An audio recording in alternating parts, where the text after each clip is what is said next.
Hello students of 7th standard Hindi का third lesson तीसरा जो पार्ट है वो हम देखेंगे। दो लघु कथाएं, दो छोटी कहानियां हैं और इसका पहला शीर्षक है हरा घोड़ा। ये दोनों कहानियां अकबर और बीरबल के समय की हैं। अकबर और बीरबल की कहानियां हम बचपन से सुनते आ रहे हैं। तो इसमें का पहला शीर्षक है हरा घोड़ा। अकबर और बीरबल के किस्से बहुत प्रसिद्ध थे। अकबर एक महान शासक थे। अकबर जो थे वो बहुत बड़े शासक कहे जाते थे। बीरबल उनके नवरत्नों में से एक थे। एक बार नवरत्न मतलब दरबार के जो नौ प्रधान या बोलिए अच्छे बुद्धिमान जो व्यक्ति हैं उनमें से यह बीरबल भी एक कहे जाते थे। एक बार अकबर बीरबल के साथ अपने घोड़े पर बैठकर बगीचे की सैर कर रहे थे। चारों तरफ हरियाली को देखकर उनका मन प्रसन्न हो गया। अकबर ने देखा कि बगीचे में बहुत सुंदर हरियाली फैली हुई है, तो उन्हें बहुत अच्छा लग रहा था। बादशाह अकबर ने सोचा कि यदि मेरे पास हरे रंग का घोड़ा होता तो मैं उस पर बैठकर हरे भरे स्थानों की सैर करता। अब बादशाह तो बादशाह, उनके मन में आया कि अगर हरे रंग का घोड़ा मुझे मिल जाए तो मैं हरे हरे बगीचों की सैर करूं। बस फिर क्या था, बादशाह अकबर ने बीरबल से कहा, मैं तुम्हें एक सप्ताह का समय देता हूँ कि तुम मेरे लिए हरे रंग के घोड़े का प्रबंध करो। बादशाह अकबर बीरबल की बुद्धिमानी की परीक्षा लेना चाहते थे, इसलिए उन्होंने हरे रंग का घोड़ा लाने के लिए कहा था। अब अकबर के मन में विचार तो आया, लेकिन फिर भी उन्हें ऐसा लगा कि चलो अब हम अकबर की बुद्धिमत्ता देखते हैं। उन्हें यह तो मालूम था कि हरे रंग का घोड़ा नहीं होता, फिर भी उन्होंने सोचा चलो अकबर इस बात को कैसे सुलझाएंगे। इसलिए उन्होंने यह सोचकर बीरबल से कहा कि मुझे एक सप्ताह के भीतर हरे रंग का घोड़ा लाकर दीजिए। बादशाह और बीरबल दोनों ये बात अच्छी तरह जानते थे कि संसार में कहीं भी हरे रंग का घोड़ा नहीं होता। फिर भी बीरबल ने अकबर के आदेश को सिर आंखों पर रखा। अब अकबर बादशाह थे, इसलिए बीरबल ने उनके आदेश को मान लिया। एक सप्ताह बीरबल इधर उधर घूमते रहे और 8वें दिन दरबार में जाकर बोले, हुजूर, आखिर आपके लिए मैंने हरा घोड़ा खोज ही लिया। बादशाह अकबर के आश्चर्य का ठिकाना न रहा। वे सोचने लगे कि जब हरा घोड़ा होता ही नहीं तो बीरबल ने कैसे खोज लिया। उन्हें विश्वास नहीं हुआ, फिर भी उत्सुकता से कहा, बीरबल, हरा घोड़ा कहाँ है? मैं उसे तुरंत ही देखना चाहता हूँ। अब एक सप्ताह का समय अकबर बादशाह ने बीरबल को दिया था। बीरबल ने एक सप्ताह के बाद आकर कहा बादशाह से कि मैंने हरा घोड़ा खोज लिया है। तो बादशाह अकबर को पहले बहुत आश्चर्य हुआ, क्योंकि उन्हें मालूम था हरा घोड़ा तो होता ही नहीं है। फिर बीरबल ने कैसे इसे खोज लिया? फिर भी उन्होंने पूछा कि कहाँ है हरा घोड़ा। तो बीरबल ने उत्तर दिया, हुजूर, घोड़ा मिल गया है, पर हरे घोड़े के मालिक की 2 शर्तें हैं, इसलिए घोड़े को आप अभी नहीं देख सकते। जब बादशाह ने कहा तुरंत ही मुझे हरा घोड़ा दिखाओ, तो बीरबल ने क्या कहा कि उसका जो मालिक है उसकी 2 शर्तें हैं, आपको इंतज़ार करना पड़ेगा। कैसी शर्तें? बादशाह ने पूछा। तो बीरबल बोला कि अभी तो आप उसे देख नहीं सकते। तो बादशाह ने पूछा कौन सी शर्तें हैं भाई उस मालिक की? बीरबल ने जवाब दिया, पहली शर्त यह है कि बादशाह को घोड़ा लेने वहाँ स्वयं ही जाना पड़ेगा। दूसरी शर्त है कि हुजूर, जब घोड़े का रंग दूसरे घोड़ों से अलग है तो घोड़े को देखने का दिन भी अलग ही होना चाहिए। देखिए यहाँ पर बादशाह को किस तरह से बीरबल समझाता है, मतलब बीरबल की चतुराई का वर्णन यहाँ पर हमें दिखाई देता है। कैसे? बीरबल ने क्या जवाब दिया? उसे पता था हरे रंग का घोड़ा तो होता ही नहीं। तो बीरबल ने क्या शर्त बताई कि उस मालिक की शर्त है कि घोड़े का रंग हरा है, मतलब सब घोड़ों से हटकर रंग है, इसलिए उसको देखने का दिन भी इन 7 दिनों के अलावा होना चाहिए। अब पता है सप्ताह में 7 दिन के अलावा और कोई दिन होते ही नहीं है। तो यहीं सबसे पहले उस प्रश्न का उत्तर सॉल्व हो गया। यानी सप्ताह के 7 दिनों के अलावा आप घोड़े को किसी भी दिन देख सकते हैं। जब बादशाह ने बीरबल की दूसरी शर्त सुनी तो वे बीरबल का मुंह देखने लगे। तो पहली शर्त कहती कि एक तो बादशाह को स्वयं जाना पड़ेगा घोड़ा लेने, और दूसरा उस घोड़े को देखने और लेने जाने का समय क्या होगा? इन 7 दिनों के अलावा। अब 7 दिनों के अलावा कोई दिन हो ही नहीं सकता। तो बादशाह ने इस तरह से जब देखा कि बीरबल ने चतुराई से इस प्रश्न को सॉल्व कर लिया है, तो उन्होंने मन ही मन सोचा 7 दिनों से अलग कौन सा दिन होगा। तब बीरबल बोले, हुजूर, यदि आपको हरा घोड़ा चाहिए तो दोनों शर्तें माननी पड़ेगी। बादशाह अकबर निरुत्तर हो गए। वे मन ही मन प्रसन्न थे कि बीरबल ने अपनी चतुराई से उन्हें फिर से मात दे दी। मतलब किस तरह से अकबर ने बादशाह का आदेश भी माना और उन्हें निरुत्तर भी कर दिया, मतलब उन्हें उत्तर देने के लिए भी नहीं छोड़ा, क्योंकि बादशाह को पता था कि हरे रंग का घोड़ा होता ही नहीं है। तो बहुत सुंदर कहानी है। इसी तरह दूसरी कहानी है सेठ का चित्र। यह भी अकबर और बीरबल के समय की ही कहानी है।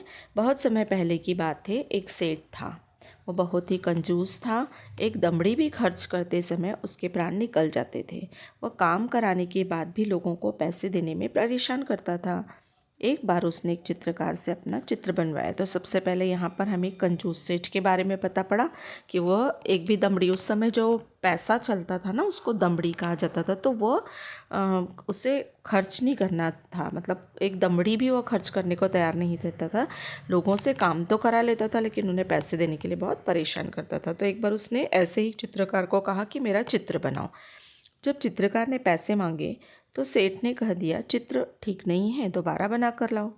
चित्रकार ने कई बार चित्र बनाए लेकिन वह कंजूस सेठ हर बार कह देता कि चित्र ठीक नहीं है। क्रोधित होकर उस चित्रकार ने सेठ से सभी चित्रों के पैसों का तकादा कर दिया। धूर्त सेठ बोला, कैसे पैसे? जब मेरा चित्र ठीक से बना ही नहीं तो मैं कैसे पैसे दे दूँ? किस बात पर दूँ? बेचारा चित्रकार अपने घर लौट आया। परेशानी का कारण पूछने पर उसने अपनी पत्नी को सारी बातें बताई। देखिए, अब चित्रकार से चित्र बनाने को तो कहा, चित्रकार ने एक बार चित्र बना दिया, पैसे मांगे तो कहा अच्छा नहीं बनाया, फिर से बनाओ। इस तरह से चित्रकार चित्र बनाता जाता और सेठ क्या बोलता कि अच्छा नहीं बनाया और उसे पैसे ही नहीं देता।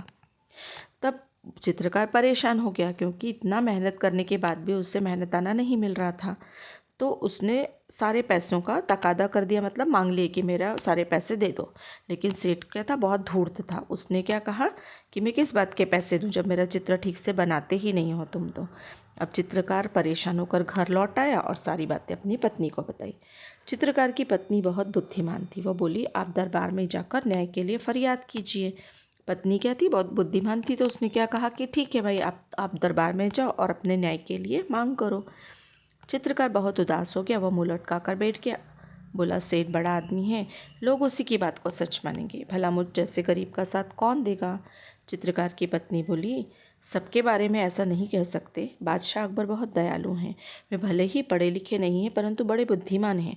उनकी सहायता के लिए दरबार में 9 रत्न हैं। आप वहाँ जाइए, आपको न्याय जरूर मिलेगा। तो पत्नी समझाती है कि जो राजा हैं वो राजा मतलब बादशाह जो हैं अकबर, वो बहुत दयालु हैं और वो हमेशा खुद से निर्णय तो लेते ही हैं लेकिन उनके 9 रत्न जो दरबार में हैं, 9 जो बुद्धिमान लोग हैं, वो भी उन्हें परामर्श देते हैं। इसलिए वह आपकी सहायता जरूर करेंगे। तो आपको न्याय भी मिलेगा, तो आप वहाँ पर जाइए। दूसरे दिन चित्रकार बादशाह अकबर के दरबार में गया और पूरा किस्सा सुना दिया।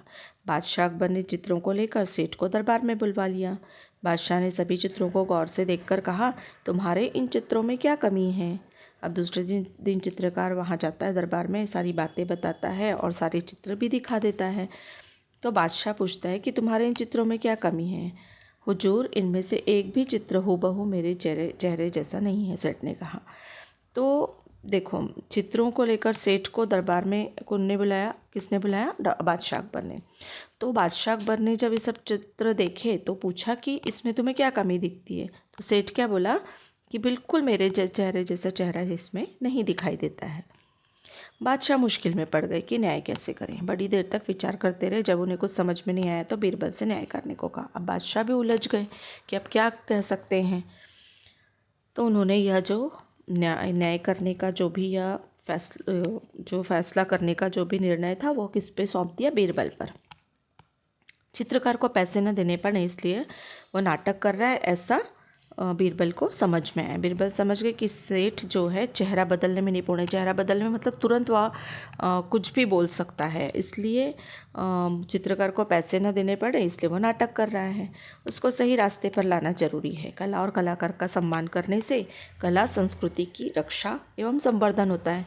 अब देखिए, हर कोई इसी तरह से एक अच्छे चित्रकार को या अच्छे कलाकार को इस तरह से ही हमेशा कुछ भी बोलते रहेंगे या फिर उनकी कला का हम आदर नहीं करेंगे तो कलाएं बचेंगी नहीं। ऐसा किससे समझ में आ गया? बीरबल को। तो उन्होंने सोचा कि ठीक है, कलाकारों को इज्जत देनी ही चाहिए, इसी से देश में और विश्व में विख्यात होता है सभी का नाम। मतलब इसलिए बीरबल ने चित्रकार से कहा, तुम्हारे चित्रों में सचमुच बहुत कमियां हैं।